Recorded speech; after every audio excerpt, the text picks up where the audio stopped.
Kia ora, my name is Ahi Karunaharan, ko Paratuture aho, ko Kadirikama Te Maunga, ko Kadirikama Te Awa. My mum comes from Paratuture, my dad comes from Watukote. I'm a writer, actor, director, producer, and pretty much a creative all-rounder. No, that sounds so lame. Kia ora. I'm going to just simple that. Kia ora, my name is Ahi Karunaharan. I'm a actor, writer, director, musician. No, I don't know why I can't introduce myself. Why is it so hard? Kahu, who am I? What do I do?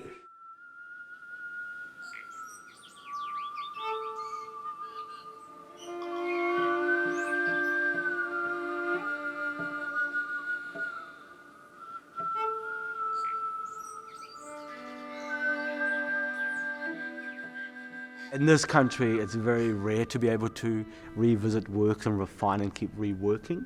And I think as artists, we constantly have to re-look at things in different ways and it shifts through perspectives. Because when I was looking at The Morning After, like I wrote that play straight out of drama school, and that's like almost 14, 15 years ago.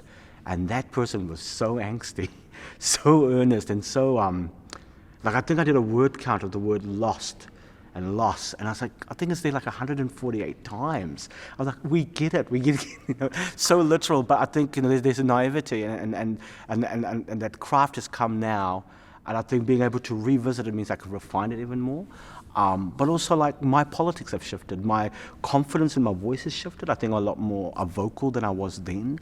The world has shifted, the way the world sees people of difference or works of difference has shifted, and so I think it's always lovely to revisit a work of that time and then see where does it stand now and what does it say, and I think it's sometimes I always find that really sad when I look at works from the past and you kind of go, the politics still resonate, and I was like, no, have we changed, have we shifted?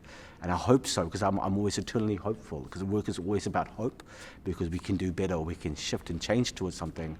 But when there's a recognition like, are we still having the same conversations, that is devastating. And my goal is that that when we revisit it, we can reflect and go, that was a time we moved on from that.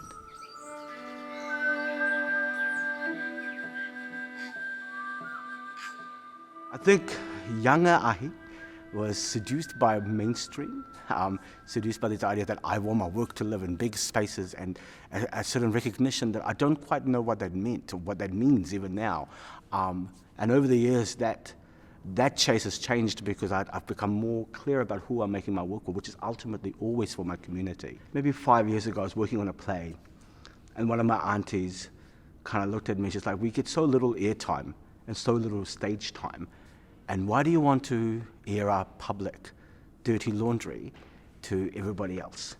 And that really got me thinking about who am I making my work for, because ultimately, my kind of principle comes down to three things, and this is something I learned from my dramaturg, Hone Koka from T, is what do you want to say, who do you want to say it to, and what do you want them to feel? And that's the three principles that's always driven my work. And when we look at the kind of conversations we're having now in our sector, in our industry around authenticity, representation, was so different then. Like, my first 5 years as an actor was,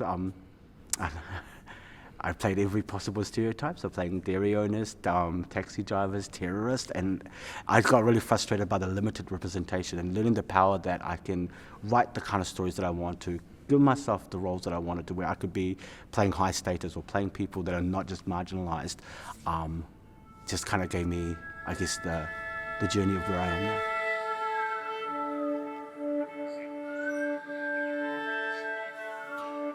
What is exciting for me right now is there's a whole new generation of young makers in our sector and industry. Now, I used to joke about 10, 15 years ago when I came out of drama school as an actor, saying, I'm not going to be working for the next 5 years, but about 15 years from now, when we're much more visible and our presence becomes normalized, I'll be the most sought after actor to play uncles and dads. And I feel like that time has come. And so all these young writers that I'm developing, I'm like, you better write a Sri Lankan uncle in your play or your film, because I've been doing all this mahi. No, I'm kidding. I look forward to sitting in and watching the shows that I've always wanted to see. There's no need for me to make them because somebody else will do them too. So I can experience art from my community as well.